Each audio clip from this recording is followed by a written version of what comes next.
La mansión en Polanco, Ciudad de México, estaba envuelta en un silencio pesado y antinatural, el tipo de silencio que sigue a una tragedia. El funeral de Roberto Almada, un empresario querido y respetado, acababa de terminar, y los pocos amigos y familiares que quedaban se movían como fantasmas entre las opulentas salas.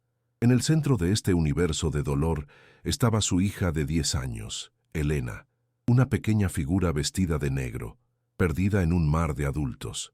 Su mundo se había derrumbado. Su madre había muerto años atrás, y ahora su padre, su ancla, su todo, también se había ido. Se sentía la niña más sola del planeta, a merced de la única persona que le quedaba, su madrastra, Graciela. Graciela, sin embargo, no compartía el luto. Detrás de una fachada de viuda afligida, sus ojos brillaban con una fría y calculadora codicia. Había soportado años de un matrimonio sin amor, esperando precisamente este momento. Con Roberto fuera del camino, la vasta fortuna de los Almada y la mansión eran finalmente suyas. La presencia de Elena era el último cabo suelto, una molesta herencia de la vida anterior de su marido que no tenía intención de mantener. Mientras los últimos invitados se despedían, Graciela tomó a Elena bruscamente del brazo y la llevó a la entrada, lejos de miradas indiscretas. Su voz, un siseo venenoso, cortó el aire. «Esto se acabó, niña. Esta es mi casa ahora». Le empujó una pequeña mochila a las manos.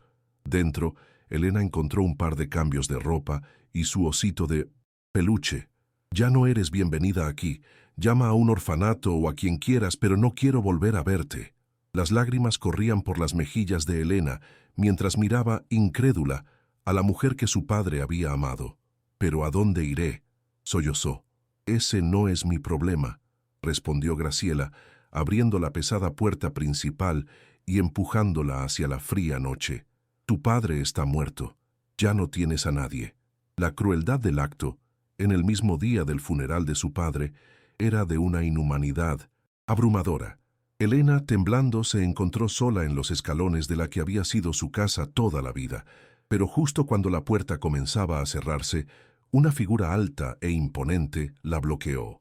Un hombre de traje oscuro, con una expresión de furia glacial, irrumpió en el vestíbulo, obligando a Graciela a retroceder. Era Carlos de la Vega, el mejor amigo y socio secreto de Roberto, un millonario aún más poderoso que había llegado de Londres para el funeral. Puso un brazo protector alrededor de 1900, los hombros temblorosos de Elena, y miró a Graciela con un desprecio absoluto. «Esta niña no irá a ninguna parte», dijo con una voz que resonó como el acero. Graciela palideció. Carlos continuó, y sus siguientes palabras hicieron que el mundo de la viuda codiciosa se derrumbara por completo. «Quizás esta sea su casa, señora, pero Elena es mi hija». Si este impactante giro te ha dejado sin aliento, deja un like y suscríbete para descubrir qué sucederá ahora que la verdad ha salido a la luz. Un silencio atónito llenó el vestíbulo. Graciela balbuceó. «¿De qué demonios está hablando?». Carlos la miró, disfrutando de su confusión antes de dar el golpe de gracia. «Roberto me nombró su tutor legal y padre adoptivo en su testamento. Él siempre temió tu codicia». Hizo una pausa dejando que las palabras calaran, y por cierto, como codueño del 50% de todas sus empresas, acabo de recibir una copia del testamento, y parece que tú, Graciela, no heredarás absolutamente nada más que el usufructo de esta casa mientras vivas. La fortuna y las empresas son de Elena, y yo soy su administrador, así que, en efecto, ahora trabajas para mí». La revelación fue brutal. Una jugada maestra de un hombre que había amado a su amigo y que no iba a permitir que su hija sufriera un segundo más. La humillación de Graciela fue total. La noticia corrió como la pólvora entre la élite de la ciudad. La viuda afligida se reveló como una usurpadora desheredada. Carlos, cumpliendo la última voluntad de su amigo, sacó a Elena de esa casa tóxica esa misma noche y la llevó a su propia residencia, una fortaleza de buen gusto y calidez que contrastaba con la fría opulencia de la mansión de los Almada. Para Elena, el cambio fue abrumador. Pasó de la desesperación absoluta a la seguridad, pero su pequeño corazón seguía roto por la pérdida de su padre. Se encerró en un caparazón de silencio. su único compañero, el osito de peluche que olía a su papá. Carlos de la Vega, un soltero empedernido que nunca había considerado tener hijos, se enfrentó al mayor desafío de su vida. No sabía cómo consolar a una niña de 10 años que había perdido a su mundo entero. Fue torpe al principio. Intentó comprarle regalos caros, pero Elena los ignoraba. Contrató a los mejores psicólogos, pero ella apenas hablaba. Se dio cuenta de que la solución no estaba en su fortuna, sino en su corazón. Comenzó a pasar cada momento libre con ella, no como un tutor, sino como un compañero silencioso. Empezó a contarle historias sobre su padre, sobre sus aventuras de juventud, sus sueños, sus chistes malos. Lentamente, a través de los recuerdos compartidos, comenzó a construir un puente hacia el corazón herido de Elena. Mientras tanto, Graciela no se quedó de brazos cruzados. Llena de rabia y despecho, contrató a un ejército de abogados para impugnar el testamento. Inició una viciosa campaña de desprestigio en los medios, pintando a Carlos como un oportunista que se aprovechaba de una niña huérfana para robar su herencia. Acusaba a Roberto de haber estado senil al firmar el testamento y a Carlos de ser un manipulador. La batalla legal se convirtió en un circo mediático y la presión sobre Carlos y la frágil paz de Elena comenzó a aumentar, culminando en una audiencia judicial que decidiría el futuro de la niña para siempre. El día del juicio, la sala del tribunal estaba llena de periodistas. El abogado de Graciela presentó un caso convincente, retratándola como una madrastra devota y víctima de una conspiración. Pintó a Carlos como un intruso sin ningún vínculo real con la niña. La propia Graciela subió al estrado y lloró lágrimas de cocodrilo, hablando de su profundo amor por su hijastra. Por un momento, pareció que la balanza de la justicia, tan a menudo ciega a la verdad del corazón, podría inclinarse a su favor. Elena, sentada junto a Carlos, apretaba su mano, su pequeño cuerpo temblando de miedo.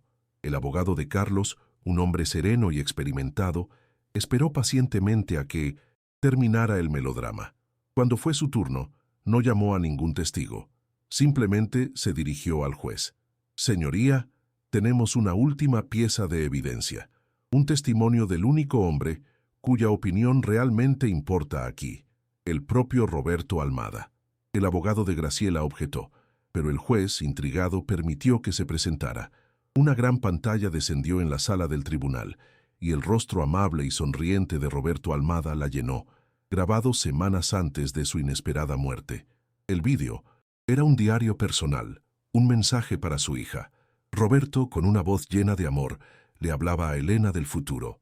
«Mi princesa», decía, «si estás viendo esto, significa que ya no estoy contigo, pero quiero que sepas que te he dejado en las mejores manos del mundo».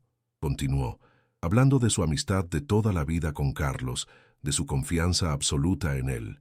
«Él es el hermano que nunca tuve, y te amará como si fueras su propia hija. Él te protegerá, especialmente de la ambición de Graciela. Sé que ella no te quiere, mi amor, y mi mayor temor es dejarte con ella». Las palabras dichas desde la tumba eran devastadoras. El vídeo continuó, con Roberto detallando sus razones para dejarle la tutela y la administración de la fortuna a Carlos, exponiendo su conocimiento de la verdadera naturaleza de Graciela. Concluyó con un mensaje directo a Elena, sus ojos llenos de lágrimas. «Vive una vida feliz, mi amor. Ríe, aprende, ama, y sabe que, aunque no puedas verme, siempre, siempre estaré orgulloso de ti».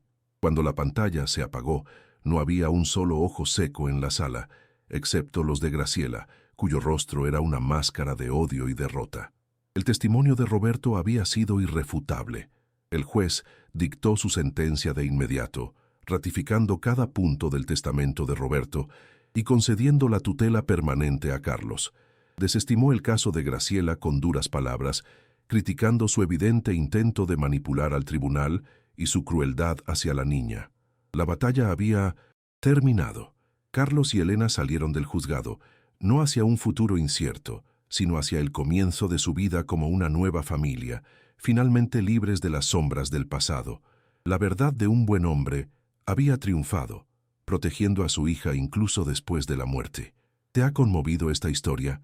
Deja un like si crees que el amor de un padre es para siempre y suscríbete para más relatos de justicia y esperanza. La caída de Graciela fue tan rápida como espectacular. Despojada de la fortuna que tanto codiciaba y expuesta como una fraude, la alta sociedad mexicana le dio la espalda. Se vio obligada a vivir de una pequeña pensión que Roberto le había dejado por lástima, una sombra de la reina que había pretendido ser. Su nombre se convirtió en sinónimo de codicia y crueldad. Para Carlos y Elena, sin embargo, el futuro era brillante. La experiencia en el tribunal, aunque dolorosa, los había unido de una manera profunda e inquebrantable. En los meses siguientes, su vínculo floreció. Carlos descubrió la alegría de ser padre, asistiendo a las reuniones escolares, ayudando con las tareas y aprendiendo a hacer las trenzas de Elena, con resultados cómicos al principio. Elena, sintiéndose segura y amada por primera vez desde la muerte de su padre, volvió a ser la niña alegre y curiosa que estaba destinada a ser. La enorme casa de Carlos se llenó de risas, de proyectos de arte y del sonido de un piano que Elena comenzó a tocar, llenando los silencios que antes habían habitado. Juntos decidieron honrar la memoria de Roberto de la mejor manera posible. En lugar de simplemente administrar la fortuna, crearon la Fundación Roberto Almada, una organización benéfica dedicada a ayudar a niños huérfanos, proporcionándoles hogares seguros, educación y el tipo de apoyo que Carlos le había dado a Elena. Convirtieron su dolor en un propósito, asegurándose de que el legado de bondad de Roberto se multiplicara y tocara innumerables vidas. La historia concluye un año después del funeral. Carlos y Elena están en la inauguración de la primera casa de acogida de la fundación. Elena, ahora una niña segura y elocuente de 11 años, corta la cinta inaugural. Ya no es la víctima, sino un símbolo de resiliencia y esperanza. Carlos la mira con un orgullo que es puramente paternal. La niña que fue expulsada de su casa en su momento más oscuro no solo había encontrado un nuevo hogar, sino que se había convertido en un faro de esperanza para otros. El millonario que irrumpió en su vida no solo la había salvado, ella también lo había salvado a él, enseñándole que la mayor herencia que un hombre puede dejar no es su fortuna, sino el amor que perdura en los corazones que tocó. ¿Crees en los lazos familiares que van más allá de la sangre?